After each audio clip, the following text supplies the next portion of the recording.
Buenas tardes, mi nombre es Angélica Gómez Morales. Sean todos bienvenidos al quinto encuentro ANUYESTIC 2020 en su modalidad virtual. En esta ocasión les presento al panel de expertos en Derecho Informático que lleva por nombre Regulación de la Seguridad Digital. Esta tarde nos acompaña moderando el maestro Ernesto Ibarra Sánchez, presidente de la Academia MEX de Ciberseguridad y Derecho Informático. Y como panelistas, los expertos maestra Ivonne Muñoz Torres, de IT Lawyer SC, Ana Ibi Ángel Becerril Gil, de la Universidad Nacional Autónoma de México, Victoria Beckman, de Frost Brown Todd, Kiyoshi Tsuru, de The Software Alliance, Dr. Alfredo Reyes Graf, de Lex Informática SC. Se les recuerda a todos los participantes hacer uso del chat al terminar la intervención de los expertos para realizar sus preguntas. Cedo el uso de la palabra al maestro Ernesto Ibarra Sánchez. Adelante, maestro. Muchas gracias, Angélica. Es un gusto y un honor para mí tener este privilegio de ser moderador de este panel tan interesante y con personalidades en el ámbito del derecho informático, derecho digital, derecho y tecnologías y temas relacionados al respecto.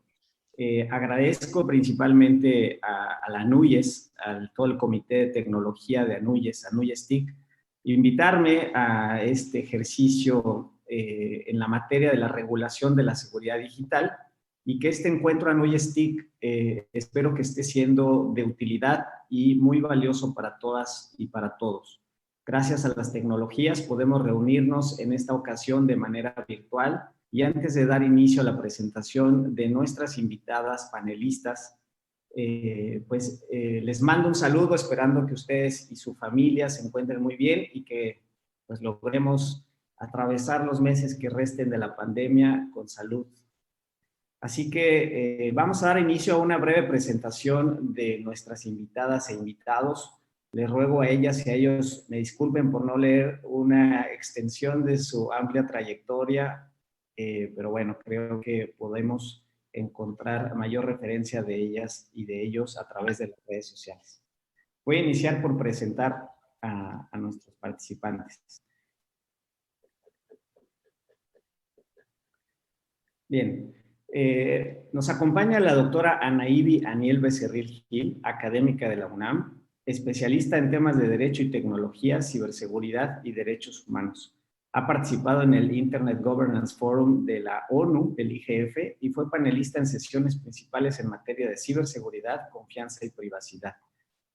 Participante también como experto académico de la región Latinoamérica en la Regional Consultation with Non-Governmental Experts on Cyber Issues del grupo de expertos gubernamentales sobre los avances en el campo de la información y las telecomunicaciones en el contexto de la seguridad de la ONU.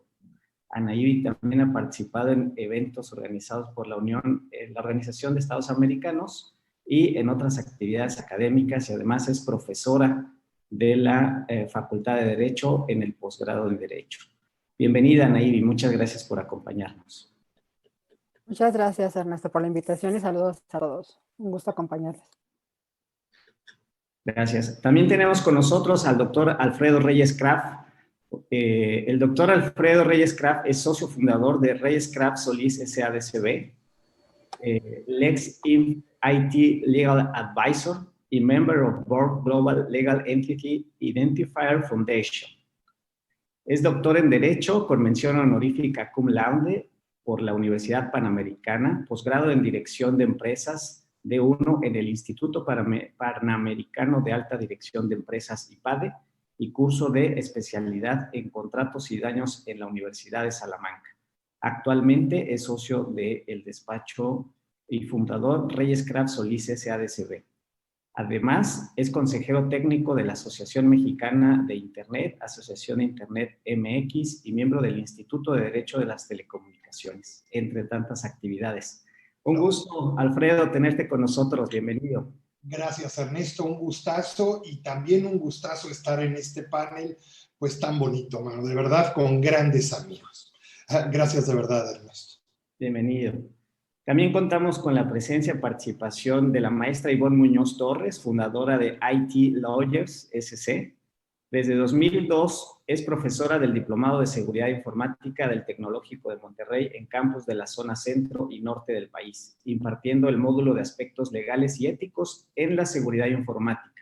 Es autora del libro Delitos Informáticos en México, compilación única del marco normativo a nivel federal y estatal de las conductas ilícitas consideradas como parte del cibercrimen en nuestro país. Es fundadora, como ya mencioné, de IT Lawyers y es encargada de la estrategia de cumplimiento legal para empresas de diversos sectores. Maestra Ivonne, bienvenida a este panel. Ernesto, muchas gracias por la invitación y saludos a todos. Qué gusto compartir este panel con todos ustedes. También contamos con la presencia y participación de Victoria Beckman, líder de escritorio para Latinoamérica y colíder del Grupo de Privacidad y Protección de Datos de Frost Brown Todd.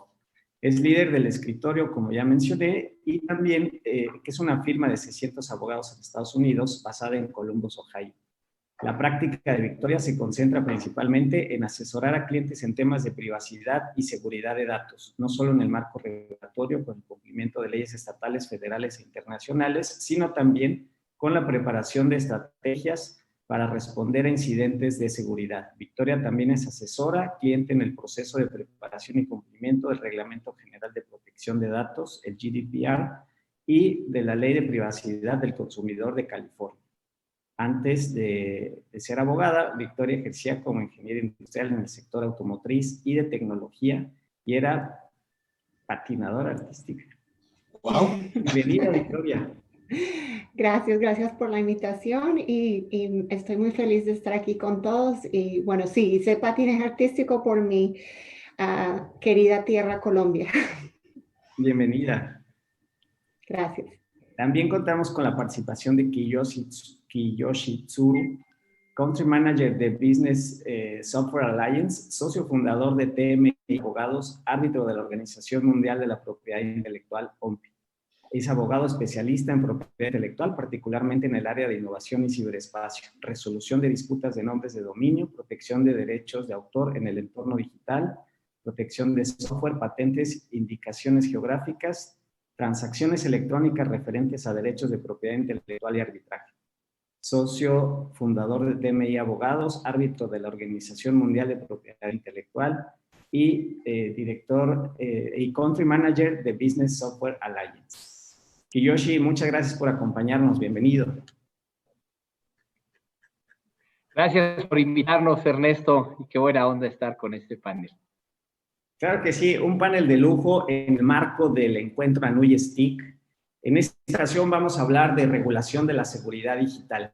Y antes de pasar a cada uno la oportunidad para que nos den un mensaje de inicio de 2 minutos, que nos pongan sobre la mesa lo que ustedes consideran el mensaje más importante o la prioridad desde su óptica en materia de la regulación de la seguridad digital, tomando en contexto pues, la sociedad que estamos viviendo, el escenario de la pandemia y el hacia dónde vamos. Entonces, les propongo a nuestros invitados e invitadas que hagamos ese primer saque para poner el tema que ustedes tienen como principal referente o principal prioridad para compartir con todos nosotros. Si les parece, en el orden de la presentación y así avanzamos. Adelante, por favor, Anaí. Bueno, muchísimas gracias. Para aprovechar el tiempo, yo creo que es muy importante la educación, justamente en este marco de ANUYES recalcarlo, ¿no?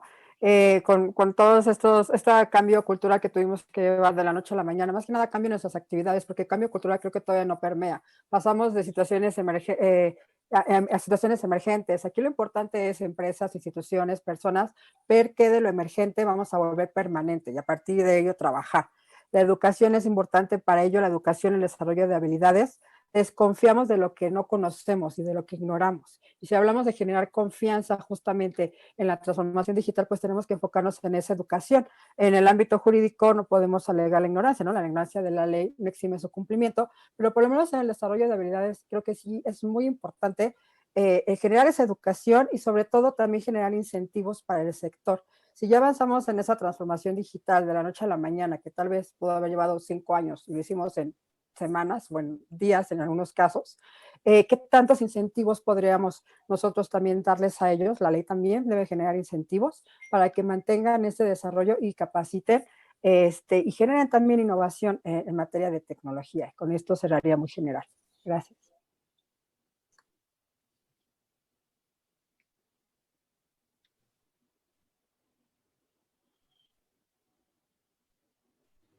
¿Les parece si seguimos el mismo orden? Sí, creo que seguiría yo entonces. Pues creo que coincido mucho justo con el mensaje de Anaí. Creo que la necesidad actual que tenemos justo derivada por el tema de la pandemia nos ha dejado en claro que no hay la capacitación suficiente del usuario final, ¿no? Si bien las empresas han empezado su transformación digital, no en esta época, sino desde hace 2, 3 años, el hecho de hacer una adopción tan rápida de la tecnología dejó en visto que los usuarios finales no estaban listos, que muchos abogados de las organizaciones tampoco estaban listos y que entonces eso nos da dos mensajes. Hay que capacitar a todos los abogados de todas las organizaciones, no que se conviertan en expertos de derecho informático y en tecnología, pero que sepan el mínimo para aceptar que la transformación digital conlleva una transformación legal para proteger al usuario y para proteger a las organizaciones. Creo que ese es el piso principal que debemos tener, por lo menos los abogados que nos dedicamos, que sí somos de este nicho, evangelizar en esa materia, ¿no? En evitar el adoptar lo que vienen a decir muchos falsos profetas. Me ha tocado ya muchos abogados que están dando consejos fuera de lugar, que son nuevos, o sea, hay que reconocerlos. O sea, yo todos los que están aquí los conozco de años, entonces confío, ¿no? Si yo veo algo firmado por Alfredo, digo, claro, por supuesto, porque yo soy por Anaí, ¿no?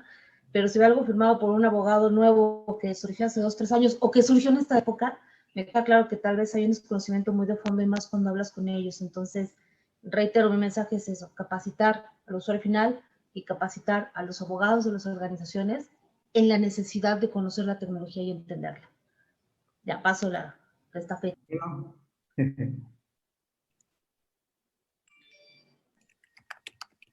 Sigue Alfredo, ¿no? ¿O sigo yo? Mejor tú primero, Victoria, pues primero las damas. Bueno. Bueno, no solo estoy de acuerdo con lo que ya dijeron, pero me parece que también es importante, en cuanto a la importancia de la regulación, tener un sentido de responsabilidad de todas las partes. No es solo el usuario, sino las compañías como tal, para implementar tecnología que sea de acuerdo a las necesidades de sus clientes internos como externos, pero también empieza por todo el mundo, por las personas que se dedican a hacer las leyes, como las personas que se dedican a diseñar los productos y a crear esta tecnología. Ahí están los conceptos que en realidad no sé cómo se dicen en inglés, pero de privacy by design, privacy by default, que es considerar todas estas cosas antes de siquiera tener la tecnología disponible. Entonces, me parece que es importante ese proceso de que todas las partes en este proceso se den cuenta de la responsabilidad que tienen y de la responsabilidad que se tiene de que esa tecnología no vaya a causar consecuencias que no se previeron por de pronto estar acelerados, por tener la gente trabajando remotamente o por instalar tecnologías que a lo mejor son eficientes y mejor para la compañía, pero que pueden crear consecuencias más adelante que no se previeron.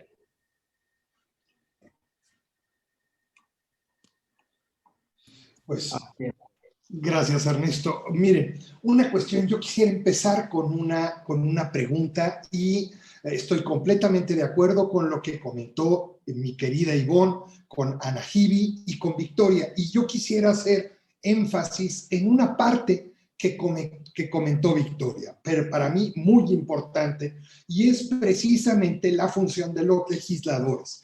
Es decir, si vamos a legislar, tengamos muchísimo cuidado al hacerlo.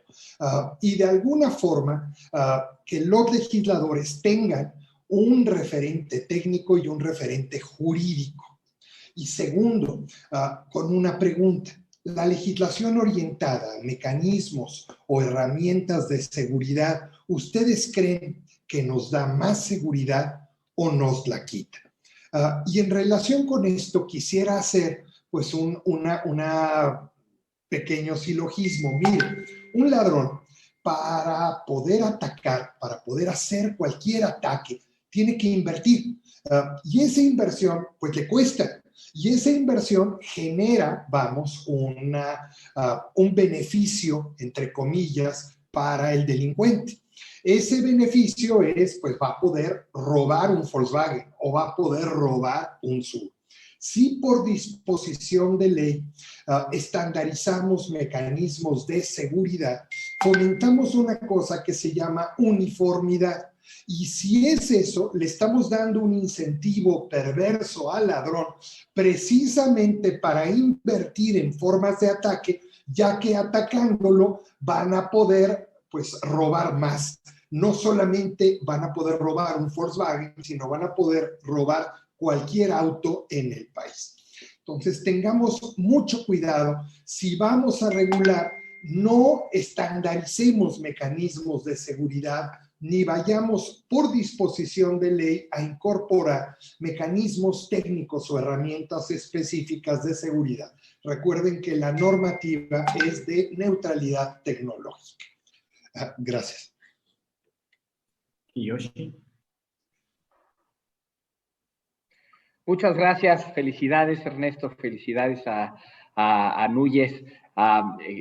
Qué maravilla que estemos discutiendo esto. Y ojalá que le hagamos caso al Alfredo y que no roben al Tsuru, porque nos vamos a meter todos. ¿Verdad? Eso no conviene.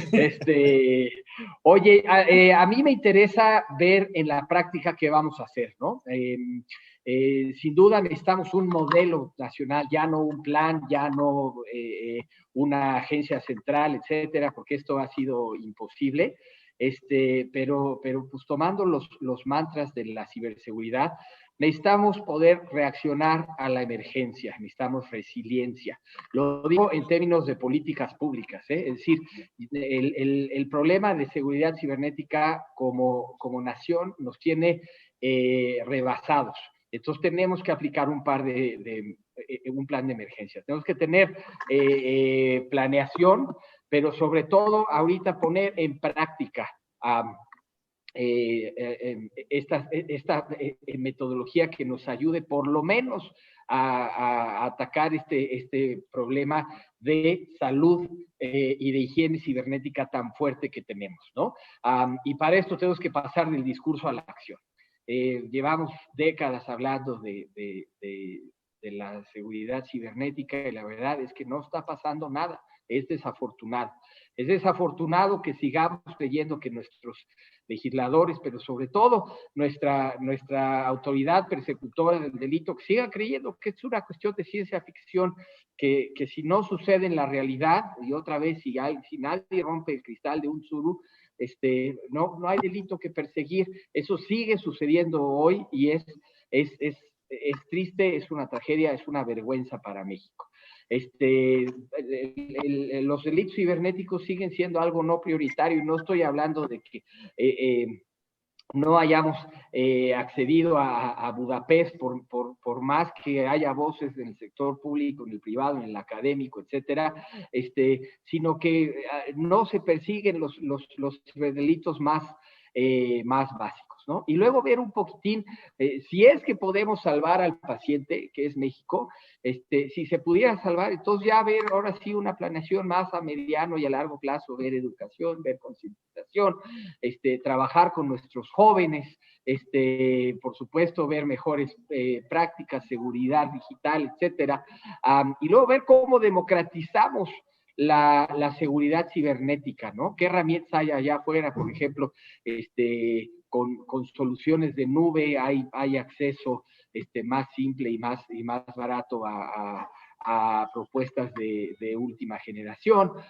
con capacitación, con certificación, etcétera, ¿no? Pero bueno, mi mensaje sería, tenemos en la plancha a un paciente moribundo. Yo la verdad es que cada vez que le trato de tomar el pulso no lo encuentro.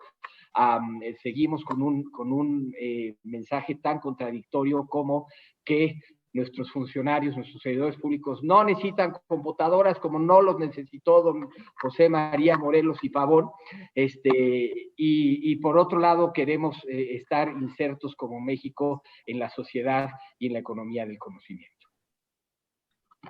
Muchas gracias.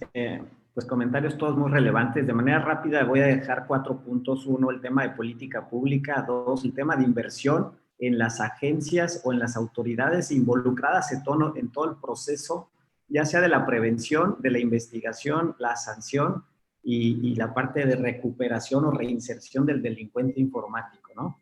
El tercero, una legislación armónica central en términos de no tener tantos códigos penales que difumine la certeza jurídica con la que vamos a enfrentar esta problemática.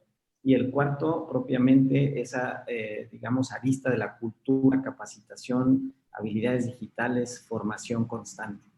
En la siguiente pregunta o el punto que me gustaría que desarrollaran es, bueno, ahora, ¿cómo o qué hace falta en materia de, o sea, qué actividad o qué tarea le debemos encargar a la organización, ya sea en el sector público, privado o sociedad civil, dado que todos estamos entrando a esta digitalización cada vez más acelerada, menos preparados, y lo que viene va a ser así, ya no hay vuelta atrás.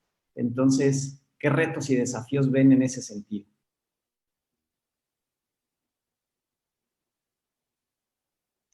Gracias. Iniciamos como la vez pasada.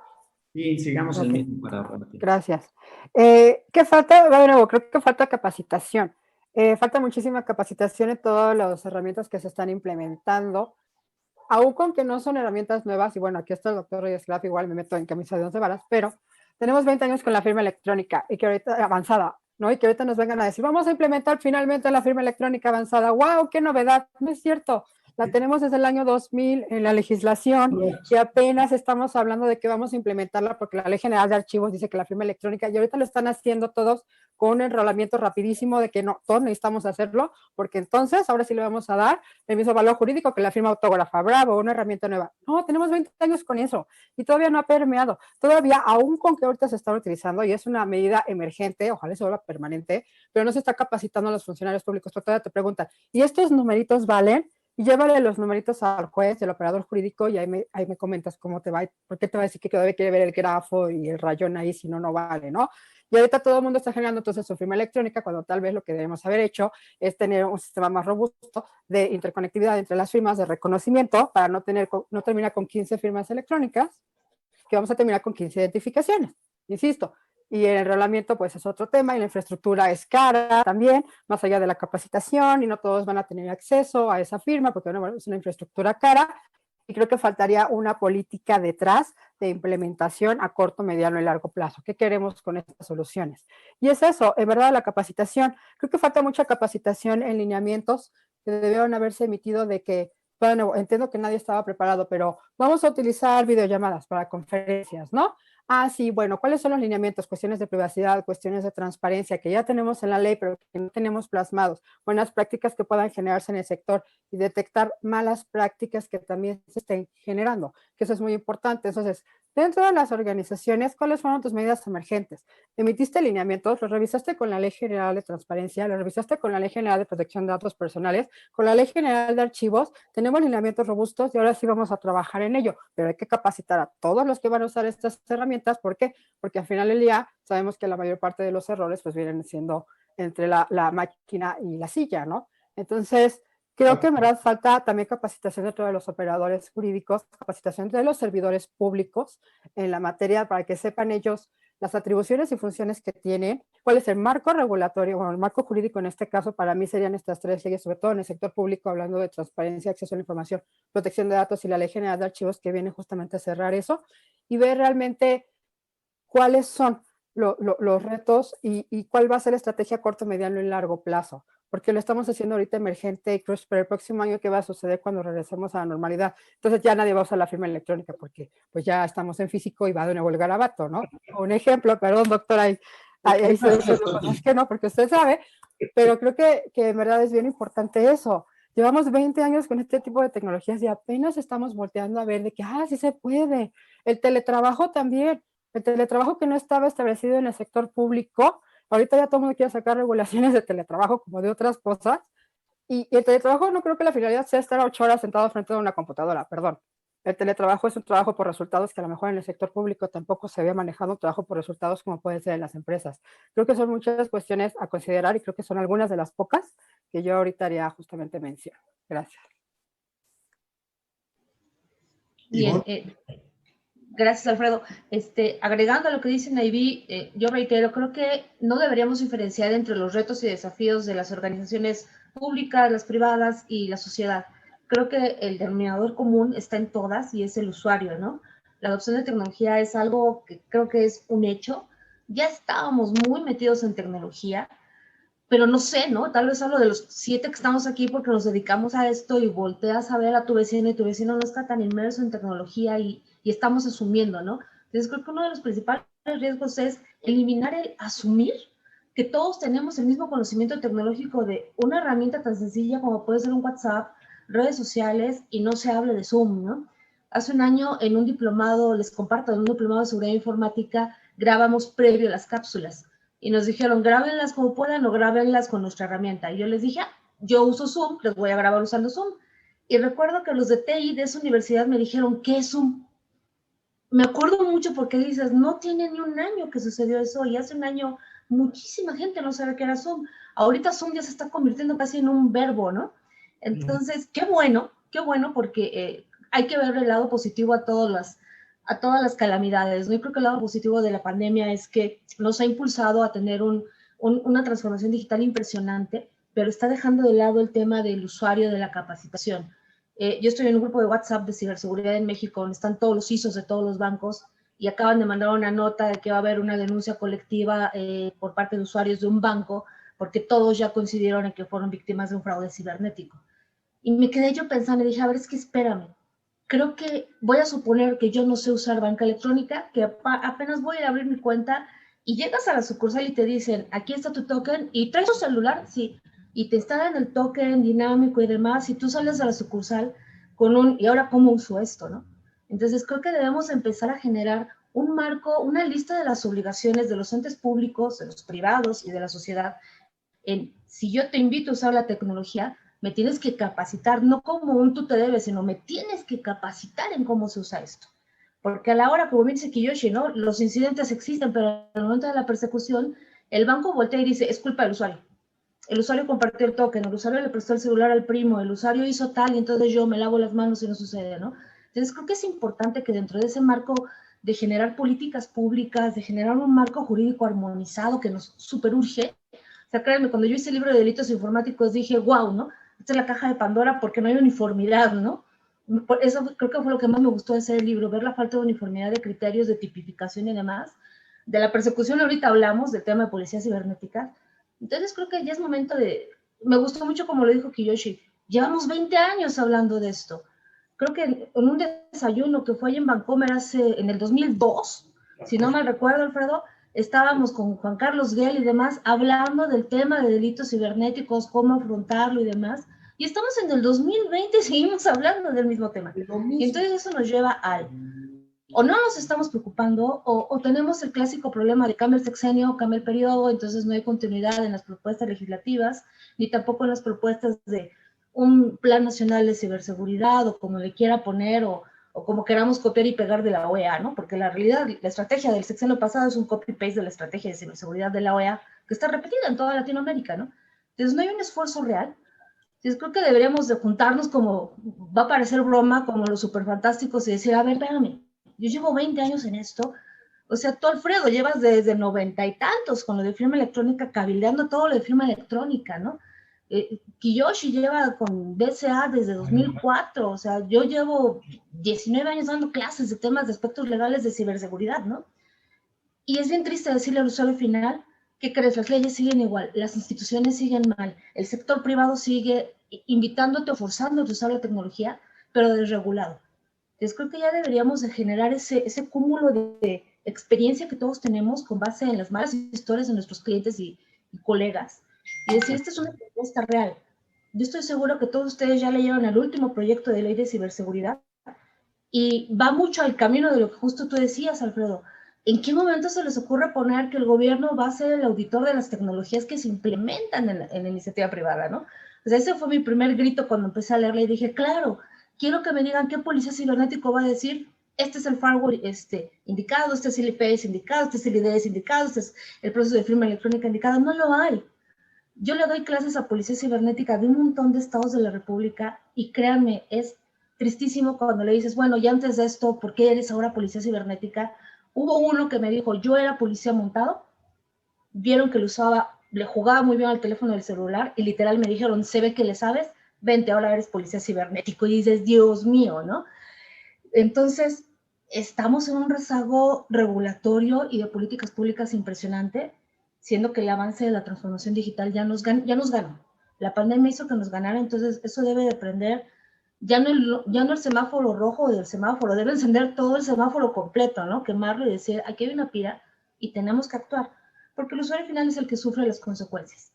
Yo no sé ahorita a cuántos les ha... bueno, una de las universidades que asesoro ayer nos llamó para decirnos que a pesar de que están compartiendo estrictamente el link de acceso a sus clases, están utilizando Google Meet, y si no formas parte del dominio de Google Meet, pues no puedes entrar a la clase. Pues aún así se les están metiendo a las clases. Hay un tema ahí de una mala configuración o un tema de credenciales mal asignadas, ¿no? Entonces, nuevamente, el usuario requiere capacitarse. Sí, ya oí. Entonces, con esto cierro, ¿no? Justo quiero sumarme a la iniciativa de NIV. La capacitación es toral. Si no conoces lo que hay que controlar, no lo puedes controlar. Gracias. Adelante, por favor. Victoria. Bueno, pues yo no sé tanto específicamente del contexto de México como saben todos ustedes, pero en general yo creo que los retos y los desafíos son los mismos, no importa dónde estén localizados y qué tipo de empresas. Obviamente el entrenamiento, pero mucho del entrenamiento y la capacitación es que los directivos de la empresa todavía no creen que es algo a lo que se le tiene que dedicar el presupuesto y el tiempo. Yo tengo muchísimos clientes que son empresas, inclusive empresas grandes, que todavía es un problema decirle a los presidentes de la compañía o a los encargados del área financiera que se tienen que dedicar los recursos para ese entrenamiento, para actualizar los sistemas, para tener algo tan simple como tener backups que no sean por allá unos cassettes de hace 1000 años. Entonces es como esa cultura que se den cuenta que es importante y que afecta a todas las áreas de la organización, no solamente que es un problema del equipo de tecnología de la información y los que están allá con los computadores y bueno, nosotros no sabemos de computadores, es como estilo, no sé, la guerra de las galaxias y nosotros no tenemos nada que ver, nosotros somos los presidentes o los de financiero, los de mercadeo, porque a la hora de la verdad lo que no se dan cuenta es que afecta las márgenes y el costo a nivel de reputación de la empresa, a nivel, como decía Ivonne, si los usuarios no saben manejar la tecnología, pues el producto no va a ser tan exitoso y fuera de eso, los costos que se pueden incurrir si hay un problema de una violación de datos o que la información no esté segura. Entonces, esos son los retos, pero también creo que hay retos a nivel internacional, ahora que hay una economía global y que muchas de las tecnologías, por ejemplo, es estar en la nube y cosas así, de que las leyes y la legislación no está actualizada y no es uniforme. Entonces, por ejemplo, si hay compañías en México o en algún otro lugar que tienen que cumplir con la legislación europea, pues a lo mejor están poniendo más atención y están moviéndose más rápido a tratar de cumplir. Si no tienen que cumplir con eso, pues no se preocupan. Y si tienen que cumplir con eso y con leyes de Estados Unidos y con leyes de Latinoamérica y con leyes específicas de cada estado, de cada país, pues entonces, ¿cómo se ponen de acuerdo? ¿Cómo distribuyen esos recursos? ¿Y con qué cumplen y con qué no? Entonces, la tecnología, a pesar de que ayuda, también crea retos por el hecho de que es global y que estamos en diferentes jurisdicciones y con diferentes requerimientos y con diferentes conceptos de lo que es de la importancia de la seguridad de la información, la importancia de la privacidad y lo que se le debe proporcionar a los usuarios finales. Muchas gracias, Victoria. Híjole, pues yo me siento como vendedor veracruzano porque estoy completamente de acuerdo con lo que dice Anahibi, con lo que dice Ivonne y con lo que dice Victoria. Hay una cuestión verdaderamente interesante en este punto. Fíjense nada más, buscando estadísticas me encontré con una que me espantó. Solo el 5% de los delitos o de las infracciones en materia tecnológica se denuncian. Y de ese 5%, solo el 2% obtiene una sentencia y no necesariamente es condenatoria. Imagínense nada más, estamos con menos del 2% de los ilícitos que se presentan de forma global. No hay cultura de denuncia. ¿Por qué? Porque primero los ministerios públicos, muchos de ellos no entienden conceptos básicos de tecnología. Como recuerdo, Ivonne, ¿te acuerdas que es algo que hemos comentado? La cuestión del USB en un caso en donde a través de cajeros estaban sacando mucha información de tarjetas. Nosotros denunciamos ante el Ministerio Público y el Ministerio Público me dice, ay, ¿qué se pudieron haber robado en este pedacito? Imagínate nada más, o sea, la verdad es que un gran desconocimiento. Otro, un miedo a denunciar, desconocimiento de la situación. Y tercero, en las empresas no hay cultura del error. Fíjate qué es lo que está pasando. Muchos empresarios, muchos jurídicos de empresas, ¿qué es lo que pasa en una empresa cuando alguien comete un error? Lo corren. Así de fácil. ¿Qué haces? Cometiste un error, te vas para afuera. Lo hemos visto no solo en empresas, sino en el sector público, con secretarios de Estado, con todo. No hay una cultura del error. Y les estamos pidiendo que sean innovadores, que estén viendo nuevas cosas, que van a decir, oye, pues a mi jefe no lo corrieron, lo ha hecho siempre así, mejor yo le sigo así, ¿para qué le cambio? ¿Para qué me pongo potencialmente en riesgo? Fíjense nada más qué esquema tan absurdo está pasando. Entonces, fomentar la cultura de la denuncia. De alguna forma, estamos atacando o estamos buscando ir en contra de la delincuencia organizada de forma desorganizada, porque no nos ponemos de acuerdo, como bien decía Ivonne, todos los partícipes o todas las áreas. ¿Y qué es lo que buscamos? Uno le echa la culpa al otro, el otro le echa la culpa al otro, ¿y dónde nos quedamos, no? Entonces, si no tenemos claro, ni comprendemos, ni tampoco tenemos conciencia de la responsabilidad que asumimos y la responsabilidad de todos los partícipes en su gestión, de esa forma, como parte interesada, seremos conscientes del riesgo de seguridad al que nos estamos enfrentando. Es muy bonito decir, oye, yo voy a hacer una política global y voy a generar una estrategia nacional que se quede como, bien decía Kiyoshi, letra muerta, porque ahí está, pero no la vivimos, no la asumimos y no lo hacemos propio. Entonces, es muy importante la parte de asistencia, la parte de cooperación internacional y la colaboración entre todas las partes interesadas. A mi juicio, eso va a ayudar muchísimo a abrir caminos y pues desatorar problemas que, como bien decía Anahibi, pues tienen muchísimos años. Tiene toda la razón, desde hace 20 años más. Estamos hablando de modelos de firma electrónica y ya pasamos de la cara de Juan a la cara de dónde lo contrato, pero a final de cuentas, pues se dan infinidad de problemas. Bueno, pues hasta aquí lo dejamos para ir dejando más carnita para después. Gracias, Vasqui, Yoshi. Gracias. José Luis, otra vez muchas felicidades. Gracias por invitarnos a Núñez. Como estamos en Anúyez, yo quisiera hacer uso de la libertad de cátedra que pertenece a la academia, y obviamente decir que lo que digo y las barbaridades que profiera son exclusivamente mías y no de persona alguna a quien represente, ni de mis socios ni compañeros. Pero bueno, nos dices, Ernesto, desde el punto de vista de políticas públicas, yo diría, hay que dejar de negar la realidad, ¿no? La seguridad cibernética tiene que estar en el radar. En México seguimos pensando que no es la prioridad. La tecnología en general, ¿no? Y entonces, totalmente de acuerdo con Anaíbi, seguimos hablando de Fiel cuando el modelo de infraestructura de llave pública, que es la FEA, ¿te acuerdas que ahí estábamos, ¿no?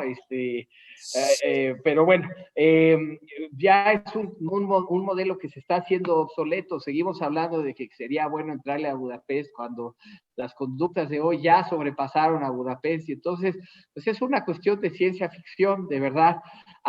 Tenemos que entender que la seguridad cibernética no es un lujo, es algo que necesitamos como parte de nuestra vida cotidiana. Y que no está peleado con las prioridades actuales. Por ejemplo, si estamos hablando de acceso, en este caso, acceso a la sociedad de la información, acceso a las comunidades menos favorecidas, acceso a las comunidades que no habían tenido oportunidad de hacer que su voz se oyera, pues, para eso necesitamos ciberseguridad. Si estamos hablando de bancarización, sin duda necesitamos una plataforma transversal de ciberseguridad. En educación lo estamos viendo, la solución no es tener telesecundaria otra vez, sino tener tecnologías de información, y para eso necesitamos ciberseguridad. Si estamos hablando de democratización y de equidad, necesitamos sin duda ciberseguridad. Entonces, no tenemos que dejar esta polarización, ver que esto es una necesidad primaria, y empezar a entender que no solamente por entrarle al juego que se juega internacionalmente, sino por nosotros mismos, necesitamos una política pública de ciberseguridad que sea de a de veras. En el momento en que reconozcamos que tenemos una realidad esquizofrénica y que necesitamos voltear a ver la realidad, y que necesitamos una política pública de verdad, de resucitación cardiopulmonar, en ese momento empezaremos a trabajar en ello. De lo contrario, seguiremos poniendo la ciberseguridad en un póster, como nos decía Victoria, de la Guerra de las Galaxias, porque es algo divertido de lo cual hablar, y seguiremos hundiendo a nuestro Mexiquito querido en una realidad en donde la tecnología no cuenta, no está en el radar, porque no es importante. Bien, pues han abordado temas bastante relevantes. Creo que, entre otras cosas, mucho de lo que ha sido difícil entender por los que hacen política pública, por los líderes del sector privado, de la organización de sociedad civil, del ámbito educativo, de la sociedad, digamos, que no necesariamente tiene por qué saber tanto pues, de esta situación, es que los riesgos están latentes y cercanos a cualquiera, desde el niño de 8 meses que empieza a tocar el teléfono del papá o la mamá, hasta los adultos mayores, desde la organización más pequeña hasta la más robusta en términos de tecnología o de seguridad, y cualquier tamaño de organización pública. Entonces, es sumamente importante que pongamos pues, digamos, acción en relación a todos los tópicos que han abordado. En el siguiente bloque les voy a pedir que seamos más precisos en cuanto al tiempo, para que demos cada quien no más de 3 minutos. Y ahora la temática es: aterricemos ya en el ámbito de la regulación, en el ámbito del texto normativo, las iniciativas, etcétera. Entonces, ¿Qué debemos hacer o qué hace falta para fortalecer el marco jurídico, la regulación en materia de ciberdelito con sus distintas aristas? Adelante, por favor, Anaíbi.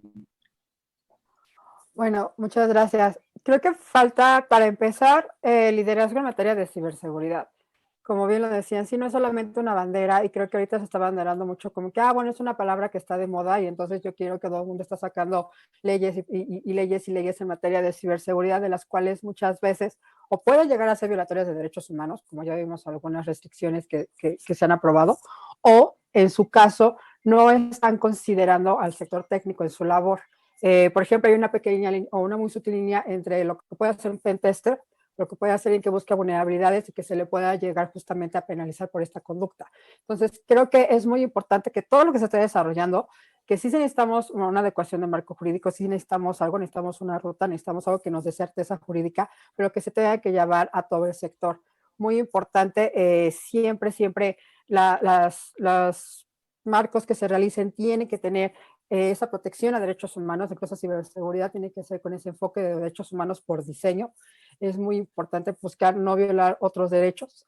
Y creo que yo me iría también muy enfocada hacia el ámbito de hacerlo de forma transversal. ¿Qué significa? A veces solamente están buscando proteger un sector, pero no ven cuáles son las consecuencias transversales que puede tener una decisión o la penalización de alguna conducta para un ámbito específico. En ese ámbito, si la ciberseguridad estamos hablando que es transversal, ¿cómo puede llegar a impactar con otros sectores? Entonces necesitamos llamar a todos para que realmente podamos nosotros generar un marco jurídico robusto, pero que justamente eso, no tomemos decisiones de las cuales a futuro, y un futuro muy corto, no sabemos cuáles van a ser las consecuencias. Ahorita, por ejemplo, que todos estamos utilizando dispositivos, que todos estamos utilizando plataformas y nos llega, por ejemplo, el impuesto a las plataformas. Y realmente sentimos el impacto. ¿Por qué? Porque ahorita es una necesidad lo que estamos viviendo. Utilizamos las plataformas para comer, para monitorear nuestra salud, para comunicarnos, para relaciones de amistad, y nos llega justamente ese impacto. Creo que es muy importante tener eso en consideración al momento de desarrollar un marco jurídico. Derechos humanos siempre deben estar al centro y que se considere los impactos transversales en otras áreas y también llamar a todos los stakeholders involucrados. Gracias.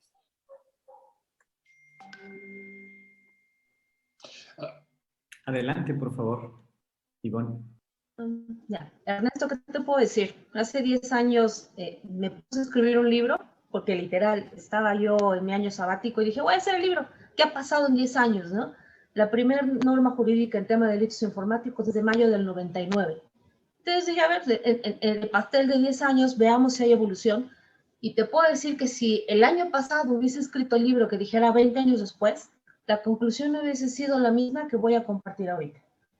Nos urge homologar, tener un cuerpo normativo homologado que aplique en todas las entidades de la República. Nos urge tener una redacción muy clara con expertos involucrados en qué se entiende. Hay un delito que es súper utilizado, es como que prácticamente el catecismo de muchos abogados en el que te dicen, lo único que existe en la legislación es el 211 bis 1 al 7 del Código Penal Federal. Y yo la verdad me río porque les digo, jóvenes, pónganse a leer sus códigos penales estatales, su legislación general, sus leyes especiales, para que vean que no es lo único. Pero ¿cuál es el problema de citar siempre el 211 bis 1 al bis 7? Que establece está bien hecho, o sea, yo no puedo decir que está mal redactado, porque sin entrar en particularidades que al momento de la persecución del delito pueden provocar problemas, establece una barda enormísima que tú tienes que comprobar que se ha violado un mecanismo de seguridad. Son aproximadamente 11 estados de la República que han copiado ese tipo penal, lo han ingresado en sus códigos penales estatales y le quitaron lo de mecanismo de seguridad. Yo, independientemente de dedicarme a las aventuras legales, soy perito en informática. Y no tienes idea lo complejo que es el presentarle a la autoridad si se violentó o no se violentó un mecanismo de seguridad. En las entidades de la federación en los que se quitó ese tipo penal, wow, adelante, ¿no? Porque te quitas una barrera enorme por comprobar. ¿Por qué comparto este caso? Para que veamos cómo la redacción pudiera ser muy sencilla, muy clara, sin necesidad de caer en especificaciones tan técnicas como le decía Alfredo, y tendremos un buen piso para decirle a tu cliente, a tu asesorado, ¿te sucedió tal? Sí, sí tengo el piso legal para poder actuar. Pero vamos al segundo paso. Llegas con las autoridades, con un ministerio público, como el caso que comparte Alfredo. A mí un ministerio público, cuando íbamos a iniciar una acción porque se había llevado el usuario la información, le eliminó la laptop, pero se llevó una copia, el ministerio agarró la laptop, la sacudió y me dijo, no le suena nada roto, pesa menos, me preguntó incluso el ministerio público. Entonces, te ríes y te enojas, ¿no? Porque dices, no puede ser este nivel de incompetencia, ¿no? Tengo ministerios públicos que me han dicho, ¿a poco eso existe en la legislación? Regálame una copia del libro oficial de la Federación, no sea malita, ¿no? Y yo nada más por mula voy y se las regalo el día siguiente, ¿no? Porque dices, falta una capacitación urgente, no solamente en el usuario, sino en la autoridad que inicia, ¿no? Y vayamos en la parte de la investigación. Las policías cibernéticas en este país, a diferencia, no sé, volteen a ver los requisitos para un policía de Interpol y es Rambo, comparado con el 1000 usos que es aquí un policía cibernético, que empezó siendo policía montada, que era policía de esquina, que es más, ni siquiera era policía, pero se inscribió y le dijeron, ya eres policía cibernético, ¿no? O sea, tengo casos de policías que fueron a la morgue a ponerle el celular a un fallecido para poder desbloquear un celular. ¿Y saben qué les pasó? Regresaron al área de investigación y ya estaba bloqueado de nuevo el celular. Y está de risa, ¿no? Porque dices, ¿cómo estás haciendo tus investigaciones? Hace 2 días me llamaron de una policía cibernética, no voy a decir de qué entidad, para decirme, oiga, hablo con fulano de tal, y yo, no, es que, ¿qué cree? Estamos identificando de dónde han entrado todas las llamadas de esta semana. Me dije, no, la fulano de tal, del caso tal. Ah, perfecto. Al día siguiente me vuelven a llamar y me preguntan si soy de Policía Federal, y dije, no, ya me reí, ¿no? Y dije, bueno, si así tienen el registro de llamadas entrantes para dar seguimiento a los expedientes, ¿cómo están haciendo la investigación de las acciones que estás presentándoles para investigación? Entonces, para hacer un wrap-up, nos falta una norma jurídica bien hecha, estandarizada, que pueda aplicar en todos los países, y como tú bien dices, Ernesto, que no tengamos que estar brincando en cada entidad federativa de aplica o no aplica, tengo un paraíso legal, no tengo un paraíso legal, ¿qué hago? Por ejemplo, en Aguascalientes, robar el Wi-Fi es delito. Entonces dices, entonces no lo hago en Aguascalientes, me voy a un estado circundante, ¿no? O sea, esas particularidades tan bonitas que cuando te pones a revisar esta investigación es las que tienes que eliminar. Esos spots que generan ruido en lugar de generar una solución. Segundo, necesitamos una fiscalía especializada en esto. No surge. Con un fiscal capacitado, con un cuerpo de investigación realmente bien capacitado, con un programa, si ustedes leen los niveles, el 0, el 1 y el 2 que tiene Policía Cibernética para capacitarse, la literatura que utilizan para dar las clases es de 1990, 1980, utilizan libros de otros países, entonces incluso el programa académico que está utilizando Policía Cibernética para capacitarse es nulo, no está actualizado, no tienen tecnologías. Yo ahorita tengo a 2 de mis asesores en un estado de la República dando clase presencialmente con el riesgo que implica la pandemia. ¿Saben por qué? Porque la respuesta que nos dio policía fue, no tengo la capacidad tecnológica para hacerlo vía Zoom. Y dices, wow, si no puedes recibir una capacitación a distancia que no requiere laboratorio, entonces, ¿qué capacidad tecnológica tienes para hacer la persecución del delito? Nos falta que las autoridades tomen en serio esto. Y voy a hablar, por ejemplo, inclusive de el INAI y otras entidades en el que dices, hay un montón de incidentes informáticos relacionados con estas empresas grandes que tienen nuestros datos personales, y en el momento en que sucede un incidente, dicen, no tengo jurisdicción, y las redes sociales te dicen, pues yo hago con tus datos lo que yo quiera, o no hablemos solo de redes sociales, hablemos de todos los dispositivos de inteligencia artificial. Tenemos una Alexa, muchos tenemos un iPhone, entonces, así información están recabando de nosotros, y cuando leemos el contrato, ¿en dónde está la jurisdicción, señores? ¿Ante quién acudo, no? Para atenderlo. Entonces, eso es mi cierre. Nos surge arreglar todo, literal. Muchas gracias. Victoria, por favor, adelante. Bueno, yo creo, estoy con eso y no es solamente, yo trabajo con muchas cosas acá en Estados Unidos, en Canadá, y bueno, a la hora de la verdad es lo mismo. Primero que todo en cuanto a regulación, porque la tecnología avanza más rápido de lo que se pueden generar leyes. Y fuera de eso, los legisladores que tenemos, la mayoría no saben ni usar un teléfono.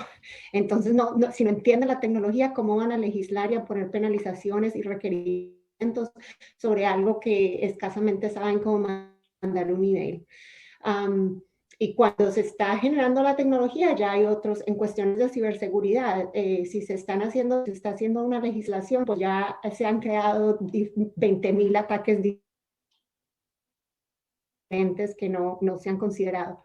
Por ejemplo, acá en Estados Unidos se supone que hay una unidad de ciberseguridad del FBI. Aún así, a las empresas les da muchísimo miedo, a pesar de que es obligación notificar ciertas violaciones de datos, les da muchísimo miedo que no los vean como una víctima, sino que vean que no tomaron las precauciones de ciberseguridad necesarias y que entonces vaya a terminar en un litigio, porque fuera de eso, Estados Unidos es una sociedad que todo lo litigia. Si te miraron feo, te demandan. Entonces, eso es otra cosa. Si se trabaja con las autoridades, no es mucha la ayuda que se recibe. Si yo, por ejemplo, tengo un cliente que fue atacado con ransomware, se le dice al FBI, se le asigna un oficial de campo y nada pasa, porque hay muchísimos ataques, se están reportando en cuestión de segundos prácticamente, y lo único que pueden hacer es decir, bueno, colocamos este ataque en una base de datos para ver si hay como un patrón y podemos encontrar a alguien.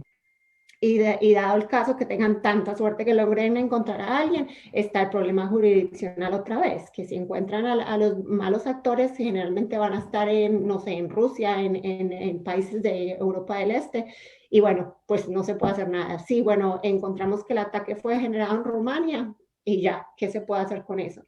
Entonces, es cuestión no solo de legislación, sino de que se tengan los recursos, porque pues nada me gano con que haya una unidad especializada aquí o en Canadá y pues que me digan así.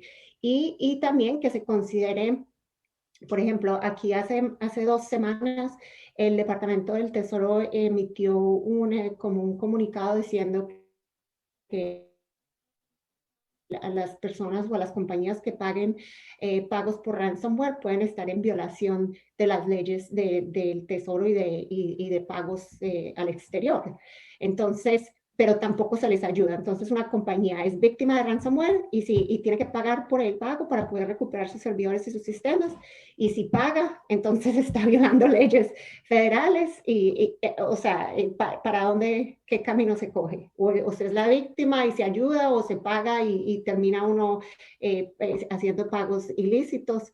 Entonces es cuestión más que los países. Yo creo que es una cuestión a nivel internacional, una cuestión otra vez de entrenamiento, de que la gente entienda la tecnología y que se puedan hacer leyes más o menos neutrales que puedan proteger muchas de las cosas en general.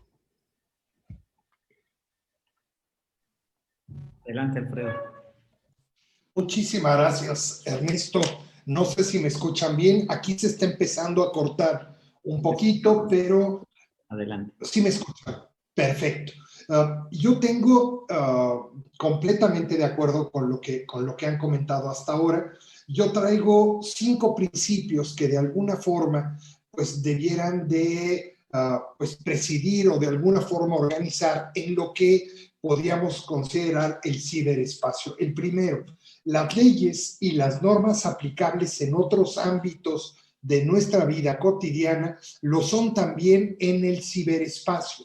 Es decir, estoy hablando de equivalencia funcional y estoy hablando precisamente de que todo, si hoy por hoy ya lo tenemos regulado, lo podemos adecuar y aplicar. No es que el ciberespacio sea un espacio negro sin ley en donde no hay ninguna otra posibilidad. Siguiente, la ciberseguridad solo puede resultar positiva y eficaz si se basa en derechos fundamentales y las libertades del hombre, así como en los valores.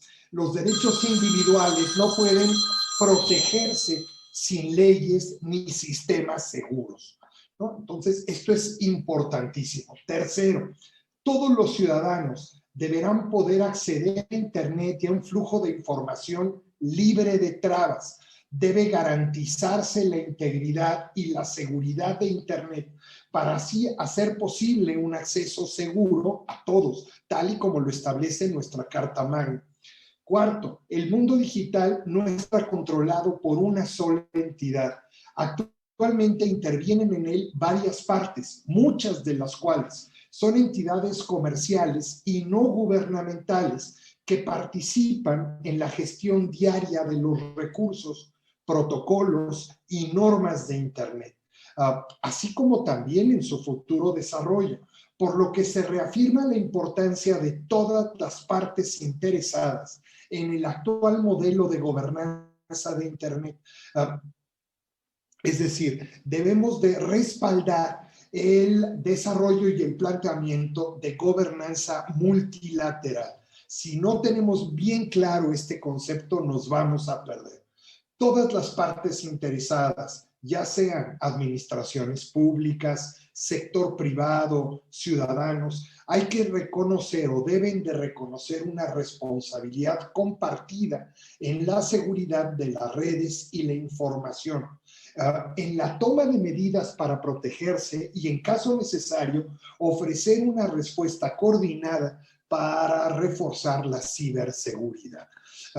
Es decir, el scope en el que hemos estado trabajando, diciendo yo tengo una área y yo soy el responsable, no es actual, vamos. Requerimos precisamente de la colaboración de todos.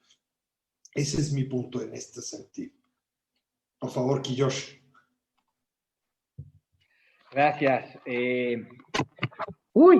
¿Por dónde empezar? Nos dices, Ernesto, que hablemos de legislación. Pues primero que nada, sí, tener términos uniformes, estoy de acuerdo. Primero que nada, entrarle a la uniformidad internacional, porque estos delitos suceden simultáneamente en distintas jurisdicciones. Entonces, primero, hablar el idioma que habla el resto del mundo. Y ese es Budapest.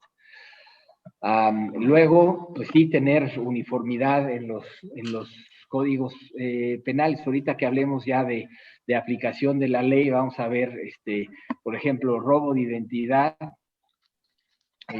usurpación de identidad, etcétera, ¿no?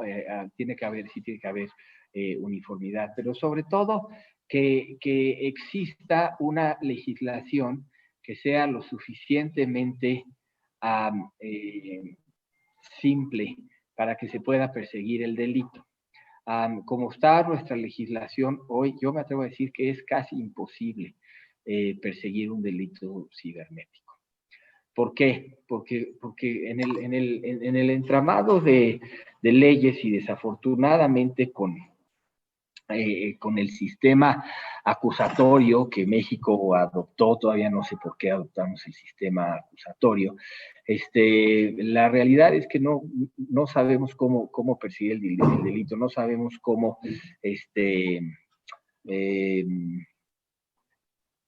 cómo tratar la evidencia. El código, el nuevo Código Federal nos pone unas reglas francamente tan complicadas y tan anglosajonas, que la propia autoridad del Ministerio Público normalmente encuentra que la evidencia que se obtuvo está contaminada, que la cadena de custodia se rompió, etcétera, ¿no? Si logramos pasar esa etapa, resulta que en una carpeta de investigación el Ministerio Público no va a hacer juicio de valor alguno, es decir, aunque tenga el objeto enfrente de él, no va a analizarlo, ¿no? Y esto si sucede con objetos físicos como pueden ser servidores, CPUs, discos duros, teléfonos celulares, consolas de videojuegos, etcétera. Si el Ministerio Público no lo hace con esas cosas, imagínense cuando se trata de software, ¿no? Entonces el Ministerio Público lo que hace es mandárselo a los peritos, y en servicios periciales, pues los peritos francamente no tienen la menor intención de encontrar dónde está la conducta ilegal, ¿no? Una vez que sucede eso, si es que nos dice Alfredo 5% y 2% ¿no? 5% los que denuncian y 2% las que... 2% el que ¿no? tiene una sentencia, imagínate. Sí. ¿Qué nos dice esto? Pues que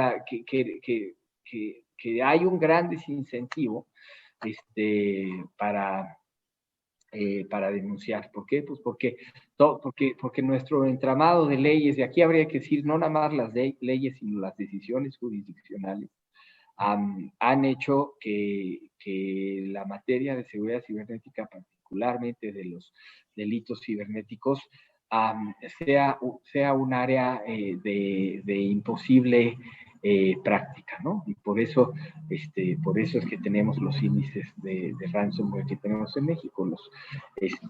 Los fascinerosos saben perfectamente que una investigación de estas en una carpeta no va a llegar a buen término y que México es un terreno fértil para la delincuencia porque nuestro sistema jurídico así lo propicia. Muchas gracias, Kiyoshi, y todos en este bloque. Yo no sé ustedes, pero me parece que la construcción del derecho penal, donde todavía la estricta aplicación de la ley y que la falta de capacidad o de razonamiento argumentativo de los operadores jurídicos, principalmente juzgadores y MPs, de que no entiendan que una conducta puede ser cometida por cualquier medio y que ese medio pueda ser internet, redes sociales, etcétera, etcétera. Creo que si salvamos eso, sería un gran avance. Equivalente funcional, ¿no? Hay mucho por hacer. Desafortunadamente, el tiempo de esta charla, pues, se nos fue. Esfuma. Así que, para concluir en tiempo, les pediría que en un minuto nos den su opinión, su apreciación sobre el tema de la regulación de la seguridad digital, pero en el contexto de esto que se llama la cuarta revolución industrial. Así que, por favor, 60 segundos cada quien. Pues gracias.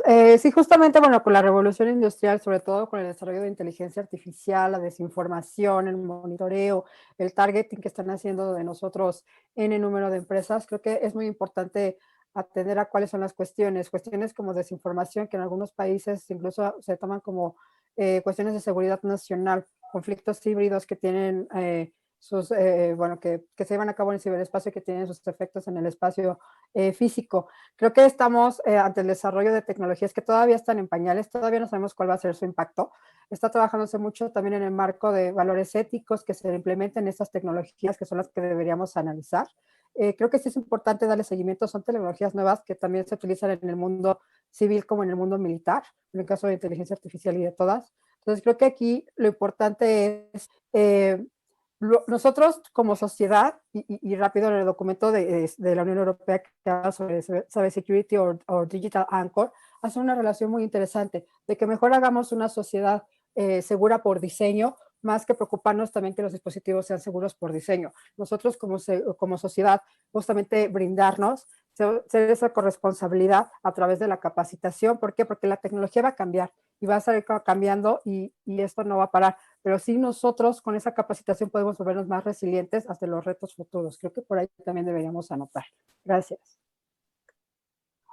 Adelante, Ivonne. Listo. Aquí sí traje mi lista y ya puse un timer para no pasarme.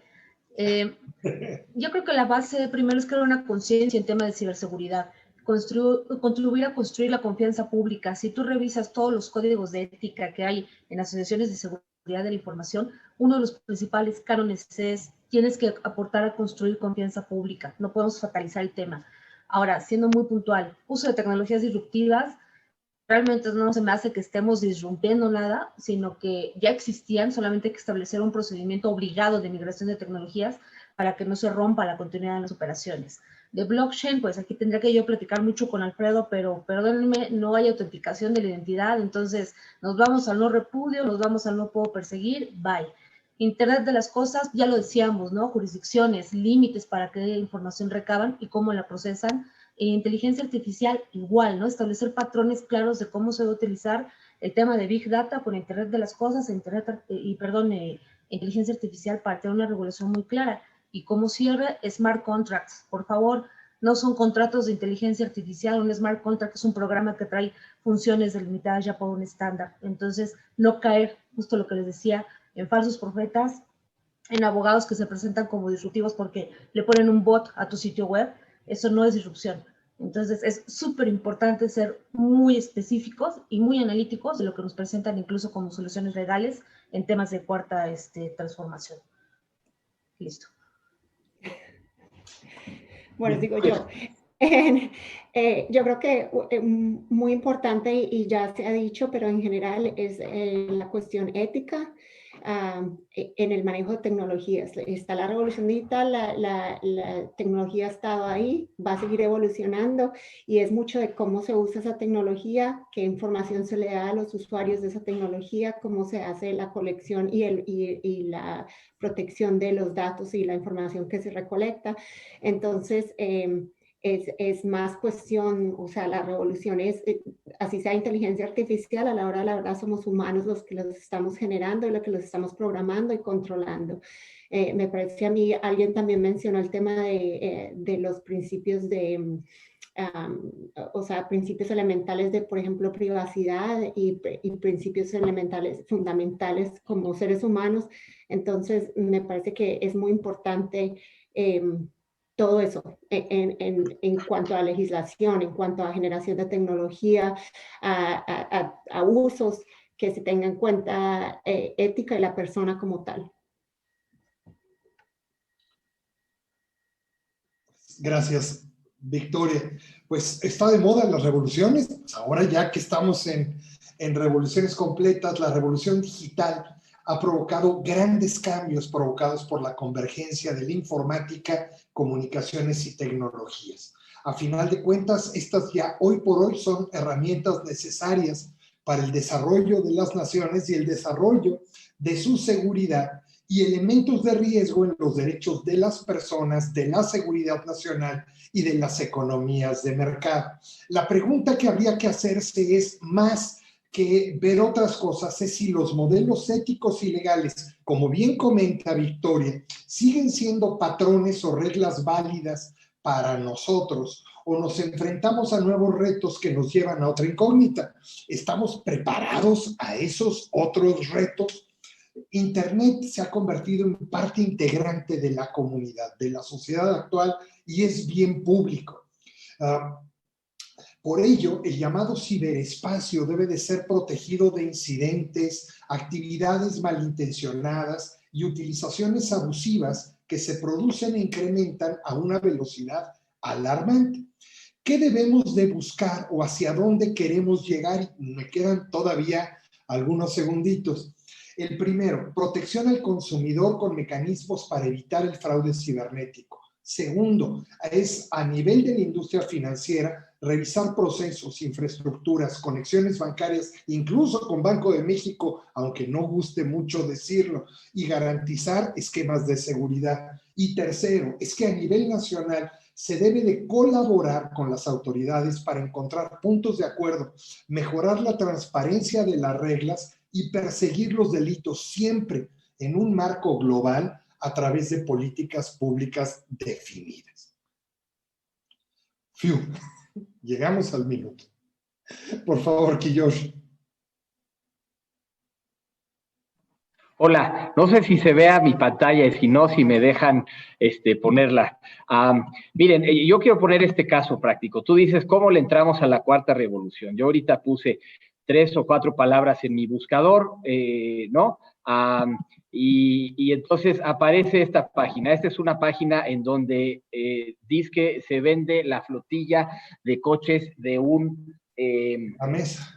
De una empresa, ¿no? Ustedes me dirán si es cierto o si no es cierto. ¿Qué pasa aquí? Les dan estas alternativas de coches.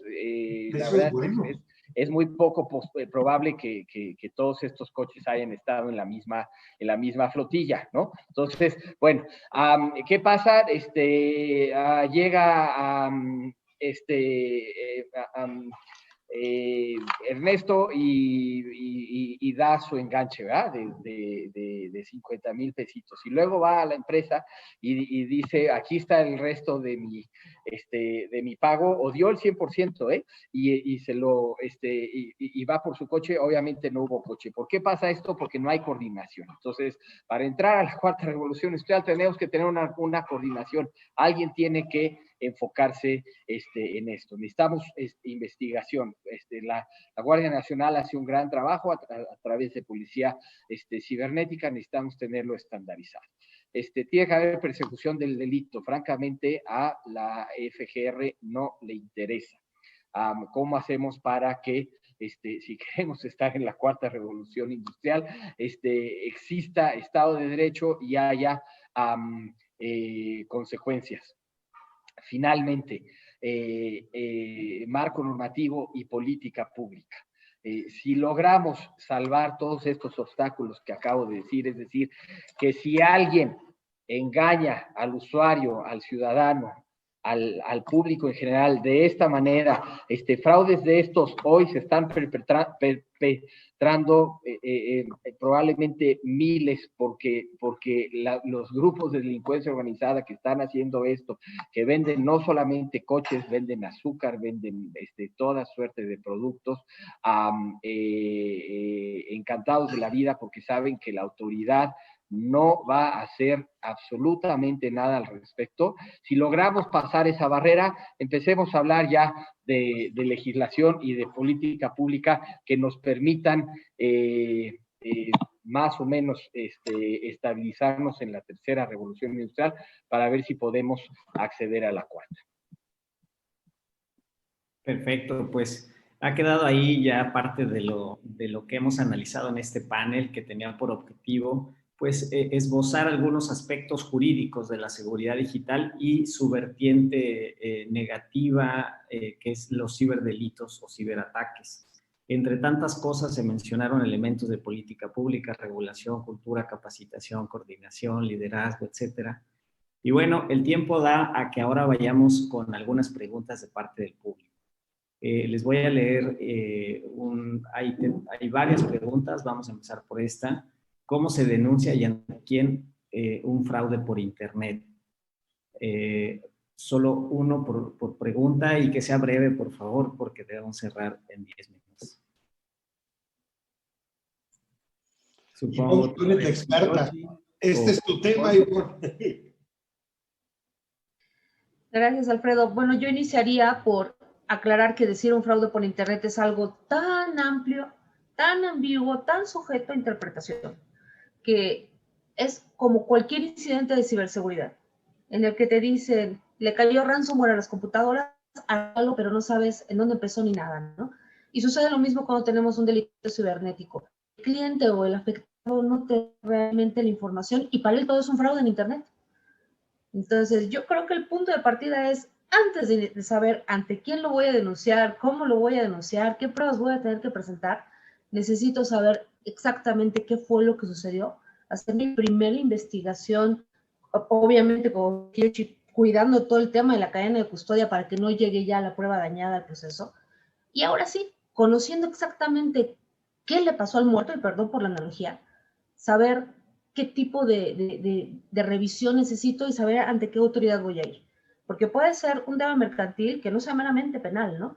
Solo que lo malo es que a nivel población estamos acostumbrados a pensar que todo es un delito. Cuando hay sistemas de infracciones también, hay juicios civiles, juicios mercantiles, a través de los cuales podemos ver un incidente informático. No todo, y es algo que yo siempre aclaro cuando doy clase. Cuando hablamos de derecho informático, no todo es, no es traducción delito informático, ¿me explico? Entonces, creo que esa es la respuesta no precisa que te podría dar. Primero hay que conocer bien el incidente para determinar cuál es la siguiente acción. Pero que sea un incidente, que sea una revisión del incidente con alguien que sí sepa analizar el incidente. También. Perfecto. Gracias, Ivonne. Para Alfredo y Anaíbi, ¿creen que la carrera de abogado sea necesario crear una nueva especialidad en delitos cibernéticos? Vas tú, Anaí. Tú la podemos completar No tanto delitos cibernéticos. A ver, lo que hablamos de incluso de tecnologías o ciberseguridad habla sobre comercio electrónico, sobre protección al consumidor, sobre protección de datos personales. Hablamos también de los delitos. Entonces, creo que es un ámbito transversal que debería englobar varias materias. No es solamente, como bien lo decía ahorita Ivonne, no es delitos. A ver, por comercio electrónico, y justamente, bueno, tenemos un estándar mexicano, y ese estándar mexicano, que habla justo sobre las plataformas que ofrezcan servicios de e-commerce.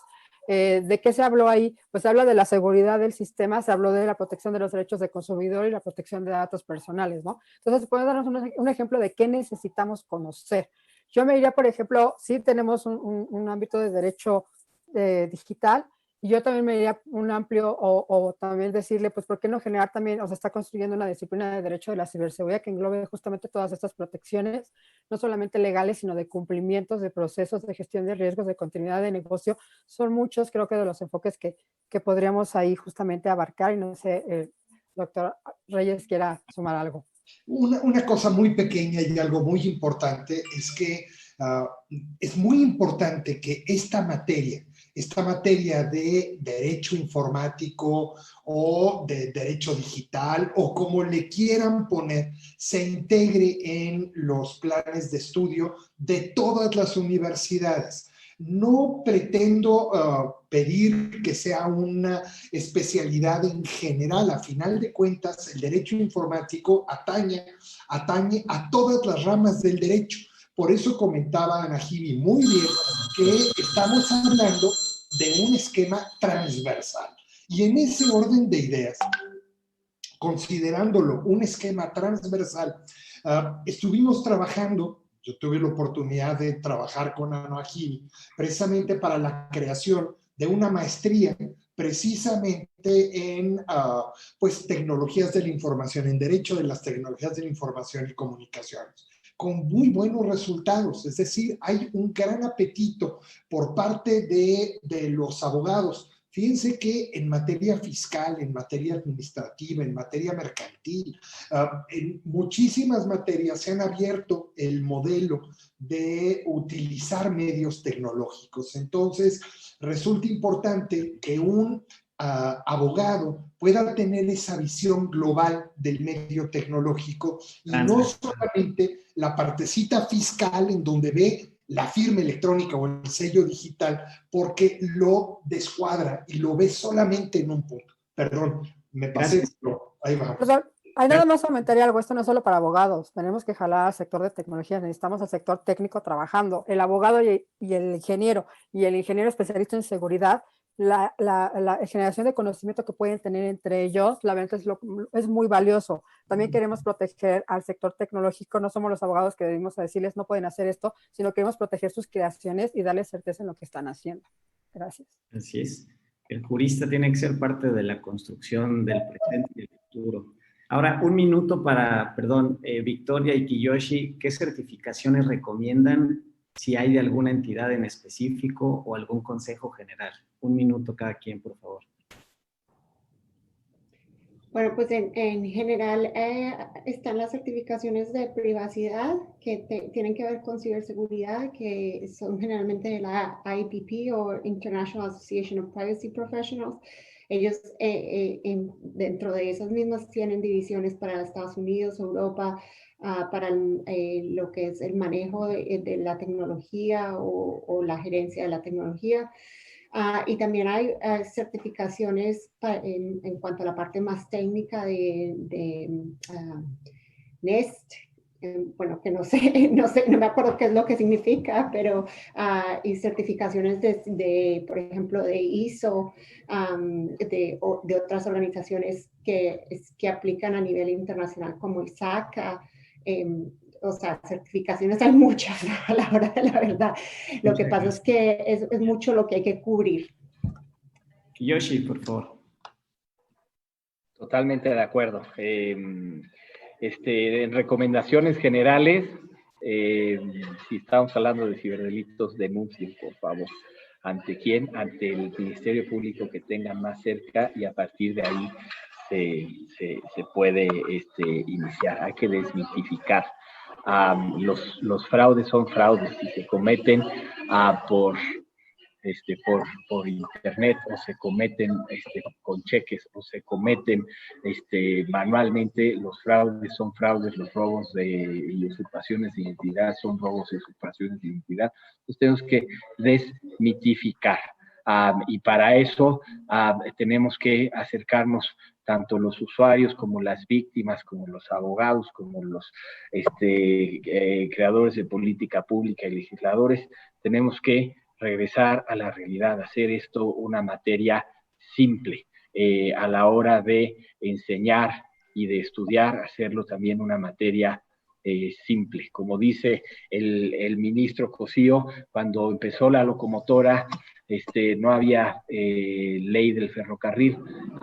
Aquí no es que la locomotora apenas esté naciendo, llevamos con locomotora más de 60 años, así que tenemos simplemente que reconocer este fenómeno del ciberespacio y abordarlo en una manera cotidiana, rutinaria y sencilla. Así es, la tutela efectiva del derecho para la sociedad tiene que ser simple, tiene que ser para todos. Y bueno, pues se ha acabado el tiempo de este fabuloso panel. Les agradezco mucho la participación a ustedes, que con su experiencia han compartido y digamos, ayudado a entender un poquito de los retos y desafíos. Muchas gracias, Anaíbi, Ivonne, Victoria, Alfredo, Kiyoshi. Ha sido un excelente panel. Y bueno, pues ya que nos preguntaba hace unos minutos José Luis y qué hay que hacer, pues les invito a que nos veamos después para que hagamos algo por nuestro México. Cuídense mucho, muchas gracias y pues gracias a todas las personas que nos siguieron a través de las redes sociales y sigan disfrutando el encuentro NUYSTIC 2020. Gracias a todos. Muchas gracias.